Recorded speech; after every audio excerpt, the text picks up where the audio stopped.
নমস্কার বন্ধুরা, আশা করি সবাই ভালো আছেন। তো বন্ধুরা, এখন আমি যে সিনেমাটা নিয়ে কথা বলবো, তো সিনেমাটার নাম হলো গরিবের দাদা।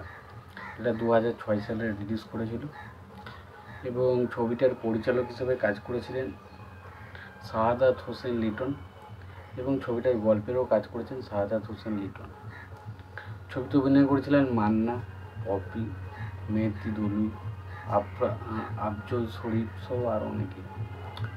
তো এই সিনেমাটাকে নিয়ে স্পেশাল এখন কথা হবে। সিনেমাটা কেমন লেগেছে, ভালো নাকি খারাপ, সেই বিষয় নিয়ে পুরো ডিটেলস আলোচনা করব। তো তার আগে আপনাদেরকে একটাই কথা বলবো, যে যদি আপনারা আমার চ্যানেলে নতুন হয়ে থাকেন, অবশ্যই আপনারা আমার চ্যানেলটা সাবস্ক্রাইব করে নিয়ে পাশে বেল আইকনটা অবশ্যই প্রেস করে দেবেন। তো সিনেমাটার গল্পের বিষয়ে যাওয়ার আগে, সিনেমাটার পরিচালক, প্রযোজক এবং সঙ্গীত পরিচালক হিসেবে কারা কারা কাজ করেছে সেই বিষয়টাকে দেখে নেব এবং তারপরে নয় সিনেমাটার গল্পের বিষয়ে যাব। তো সিনেমাটার পরিচালক হিসেবে কাজ করছেন হচ্ছে শাহাদাত হোসেন লিটন। ছবিটার গল্প লিখেছেন হচ্ছে শাহাদাত হোসেন লিটন। ছবিটার সংলাপের কাজ করেছেন শাহাদাত হোসেন লিটন।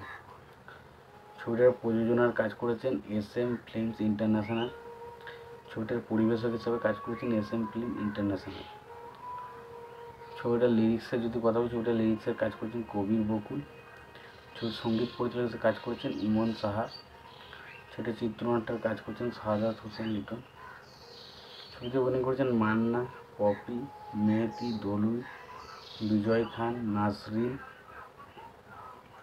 আহমেদ শরীফ, কাবিলা, আরবাজ, পিক্কু, গাঙ্গুয়া, তনু পান্ডে সহ আর অনেকে।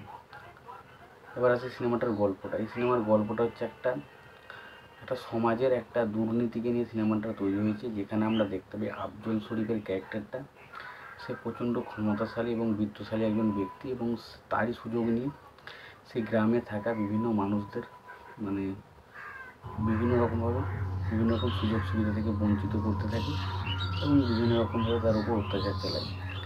এবং মান্নার ক্যারেক্টারটা সেই সমস্ত কিছু সুযোগ সুবিধা থেকে বঞ্চিত বা সাধারণ মানুষদেরগুলোর পাশে এসে দাঁড়ায় এবং সে কীভাবে তাদের সেই সমস্ত সাধারণ খেটে খাওয়া মানুষদের পাশে দাঁড়ায় এবং কীভাবে সে তাদেরকে রক্ষা করে, সেটা নিয়ে হচ্ছে সিনেমা।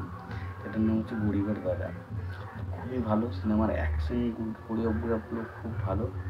সিনেমাতে মান্নার পারফরমেন্স দেখার মতো ছিল এবং পাশাপাশি মান্না থেকে আফজল শরীফ দুজনের মধ্যে ট্যাসেলটা দেখতে সেটা বেশ ভালো। বাকি সিনেমার গল্প একটু দুর্বলতা রয়েছে এবং চিত্রনাট্য একটু হালকা স্লো রয়েছে। তোমাদের কি মতামত এই সিনেমাটা নিয়ে অবশ্যই জানিও। ভিডিওটি ভালো লেগে থাকলে লাইক, কমেন্ট, শেয়ার করে দিও। চ্যানেলটা নতুন হয়ে থাকলে অবশ্যই তোমরা চ্যানেলটা সাবস্ক্রাইব করে নিও, পাশে বেল আইকনটা অবশ্যই প্রেস করে দিও। ভালো থেকে সুস্থ থেকে দেখাচ্ছি পরে।